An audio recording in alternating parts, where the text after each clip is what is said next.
बिस्मिल्लाहिर्रहमानिर्रहीम। अस्सलाम वालेकुम students, I hope you all are fine. Students, last lecture में हमने स्टार्ट किया था हमारा topic English town in the middle ages. आज हम देखेंगे शॉप्स, मार्केट्स एंड फेयर्स। अगर हम शॉप्स की बात करें तो शॉप्स जो हैं वो मिडल टाउन में ऐसी नहीं हुआ करती थी जैसी आज हैं। एक शॉप में एक ही चीज़ एक वक्त में बनाई जाती थी और फिर उसको बेचा जाता था। जैसे लेदर है, गोश्त है, फूड के लिए अलहदा शॉप है, पॉटरी यानी बर्तन के लिए अलहदा शॉप है, और जूते अगर हमें चाहिए तो उसके लिए अलहदा शॉप है। तो एक शॉप में एक वक्त में एक ही चीज़ बेची जा सकती थी, चाहे वो किसी भी किस्म का खाना ही हो।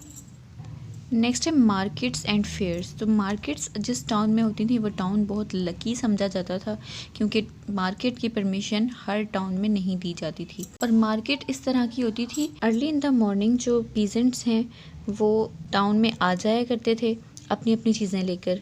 जो चिकन बेचता है वो चिकन ले आता था, यानी चूज़े, अंडे, फ्रूट्स, वेजिटेबल्स, मीट, ये सब चीज़ें वो लाते थे।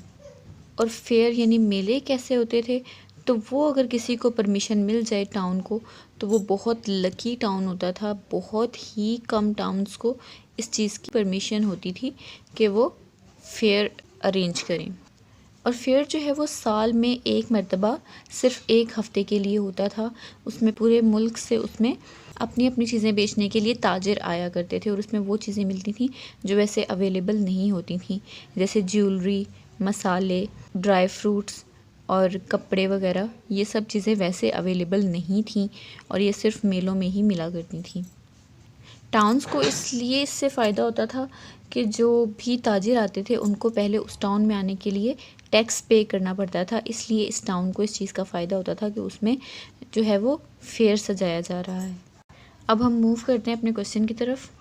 लॉन्ग क्वेश्चन नंबर 1 है हमारा, what kind of the shops were in the middle edges. तो आंसर है इसका, shops were one of the greatest delights of living in the town. They were not shops in the modern sense but really workshops with a place for selling goods.